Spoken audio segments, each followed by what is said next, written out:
Picture a massive global chessboard, not with soldiers or missiles, but with cargo ships, oil tankers, and shipping lanes as the pieces. Right now, that board is shifting in a way the world hasn't seen in decades. Tensions between the West and a growing China-Russia alliance are heating up, but this isn't just about speeches or sanctions. It's hitting where it really counts: global trade. For decades, the United States and its allies have dominated the seas that power the global economy. Take the Strait of Malacca, that narrow waterway between Malaysia and Indonesia, where a third of all global trade flows. Or the Suez Canal, the shortcut between Asia and Europe. Both are heavily monitored, secured, and influenced by U.S. naval strength and Western allies. But here's the question no one took seriously. Until now. What if there were a way to skip these Western-controlled waters entirely? A route that's faster, potentially safer, and untouched by American fleets? That's no longer a fantasy. It's real, and it's called something that sounds more sci-fi than shipping Arctic Express #1. This isn't just about moving goods, it's about shifting global power. The rules of international trade are being rewritten, not through war, but through icebreakers and frozen oceans. The Arctic, once considered too remote and dangerous, is now a strategic centerpiece. And at the core of this new vision is an ambitious plan from China and Russia, one that could reshape supply chains, challenge American naval control, and create a brand new trade artery for the global economy. This is the story of the new Arctic Silk Road. And like every great revolution, it starts with an old dream. Centuries before satellites, steamships, or reliable maps, European explorers chased a dream, a shortcut to Asia through the Arctic ice. Back in the 1500s, ships from England, the Netherlands, and Russia sailed into freezing waters in search of the so-called Northeast Passage. Most never made it back. Fast forward 500 years, that same dream is being revived. But this time, it's not about spices or silk. It's about energy, autonomy, and strategic control. In the 2010s, as Western relations with China and Russia began to cool, the two nations found common ground in the Arctic. By 2017, they formalized their partnership with the Arctic Waterway Cooperation Subcommittee. Their mission: turn the once impossible Arctic route into a viable trade corridor to rival global giants like the Suez and Panama Canals. China named it the Ice Silk Road, linking it to its broader Belt and Road Initiative. Think of it as the cold-weather sibling of the ancient Silk Road, which carried goods from China to Europe through deserts and mountains.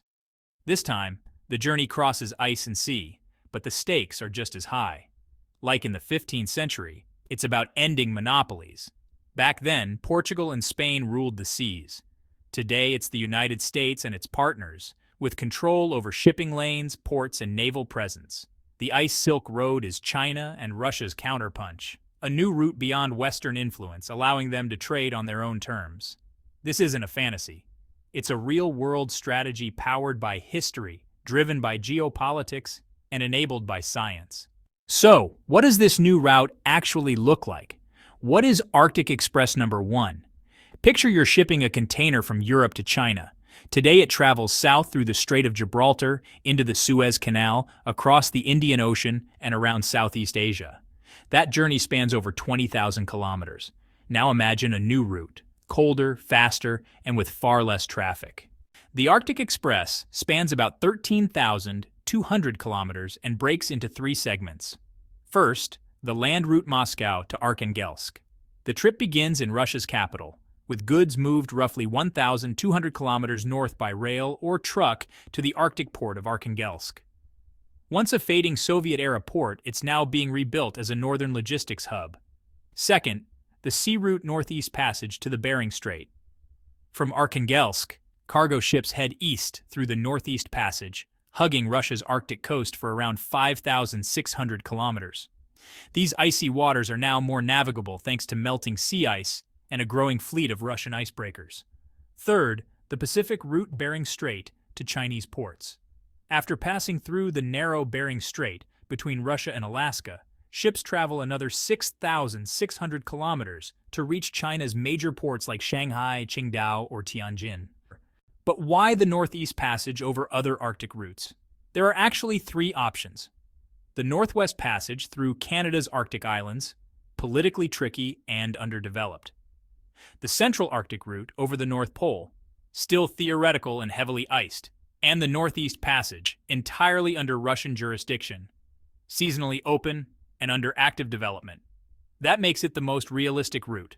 Shorter, more secure, and under firm strategic control. And here's the twist. Climate change, for all its dangers, is what's unlocking this pathway. Arctic sea ice is shrinking. During summer, parts of the Northeast Passage are open for weeks without needing icebreakers. With support ships, the season extends even longer. It's like a frozen road slowly revealing itself, buried beneath centuries of ice. Still, this isn't smooth sailing. These are unpredictable waters, lightly mapped and brutally cold. Ships need reinforced hulls, skilled crews, and constant satellite tracking. But with enough investment, and billions are being spent, a once inhospitable route is turning into a trade superhighway. And here's why that matters. It's not just possible, it's profitable. Let's talk numbers, because behind every new trade route is a cost-benefit analysis. Today, shipping a cargo load from Shanghai to Rotterdam via the Suez Canal takes about 36 days. That's 36 days of fuel, insurance, and wages piling up. Now imagine cutting that trip to just 20 to 25 days using the Arctic Express. That's up to 16 days saved, a huge deal in the shipping world. Plus, the Arctic route is around 8,000 kilometers shorter. That means lower fuel consumption, fewer carbon emissions, and smaller operating bills. And unlike the crowded Suez or Panama routes, the Arctic has virtually no traffic. Major ports like Singapore and the Suez Canal are infamous for traffic bottlenecks, especially during crises, strikes, or incidents like the Ever Given blockage in 2021, which cost global trade over $9 billion per day. The Arctic? It's almost empty. That's a serious edge. Now consider piracy. In the Gulf of Aden or the Strait of Malacca, ships still face real piracy risks, which means hiring private security or paying higher insurance. But in the Arctic? No pirates, no choke points, no jammed shipping lanes, just open icy waters under watchful Russian patrol. That makes it not only safer but less vulnerable to both natural disruptions and human conflict. The result? Faster delivery, lower operating costs, fewer risks. From a business perspective, it's like trading a congested toll road for a brand new, high-speed freeway no one's using yet. But make no mistake, this isn't just about cost savings. For China and Russia, the Arctic Express is about strategic independence. The ability to move vital resources without relying on Western-dominated routes. And that leads us into the next chapter: military strategy. So far, we've looked at the economic angle. Now let's explore the real game power and military logistics. Here's a hard truth. Shipping lanes are never just commercial. They're about control. And today, the United States holds sway over most of the world's key maritime choke points. Take the Strait of Malacca, one of the busiest trade routes on Earth. Over 60% of China's trade and oil imports pass through this narrow corridor. That's a massive strategic vulnerability. Now consider the U.S. military's deep ties in the region. Singapore's Changi Naval Base gives the U.S. a powerful presence in the Indo-Pacific. Add a web of strategic positions from Australia's Cocos Islands to St. Martin's Island near Bangladesh, and you've got a maritime net that could be tightened quickly in any conflict. For China, that's a terrifying prospect. In war, or even a serious standoff, those sea lanes could be blocked. That's what analysts call China's Malacca dilemma. Enter the Arctic Express. By turning north and using the Northeast Passage, China and Russia can avoid all of it. No Suez, no Malacca, no US-controlled bottlenecks.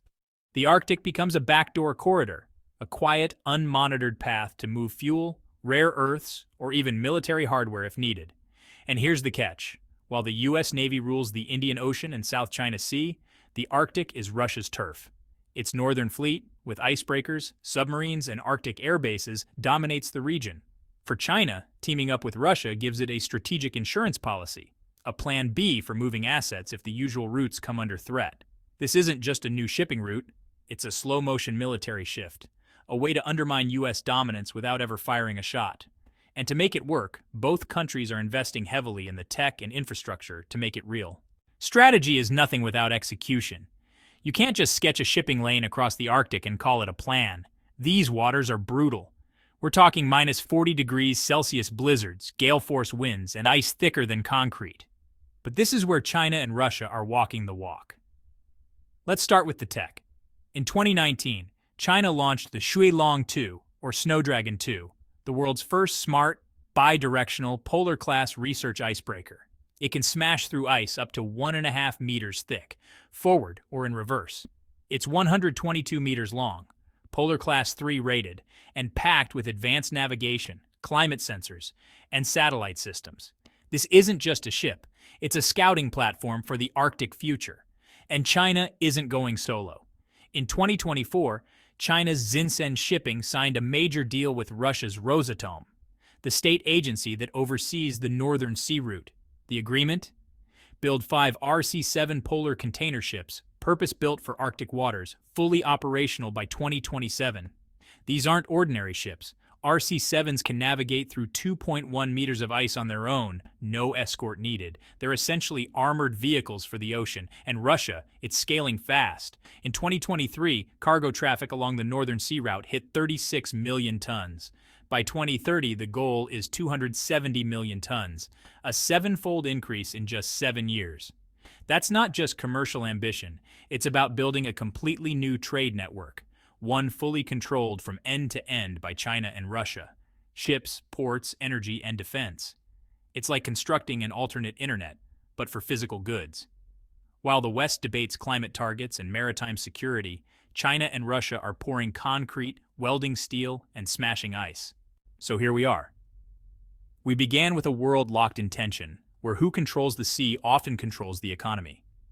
We followed how China and Russia, facing rising pressure from Western naval power, are trying to redraw the map with Arctic Express number 1. This isn't just a shipping route, it's a geopolitical message. Through shared infrastructure, centuries-old ambition, and billions in investment, they're carving out a northern Silk Road powered by icebreakers, polar tankers, and shared vision. On the surface, the gains are clear faster shipping, fewer choke points, reduced piracy, and greater autonomy. But here's the catch. The Arctic is still unpredictable. Ice patterns are shifting, but not always in favor of shipping. One bad storm or freeze could trap cargo for weeks. Environmental risks, insurance hurdles, and friction with Arctic nations like Norway, Canada, and the US remain major roadblocks. And while the route may avoid US-controlled straits, it comes with new dependencies. Harsh climates, nuclear icebreaker fleets, and ongoing government subsidies. It's a high-risk, high-investment gamble. So is Arctic Express the beginning of a new global era, or just another costly experiment? Only time and ice will tell. But one thing's clear, trade routes don't just carry cargo. They shape empires. If you're fascinated by how global infrastructure rewires power, subscribe, hit the bell, and stay tuned. We're tracking the Arctic corridor, China-Russia logistics, and how these silent moves could reshape the global economy. Thanks for watching.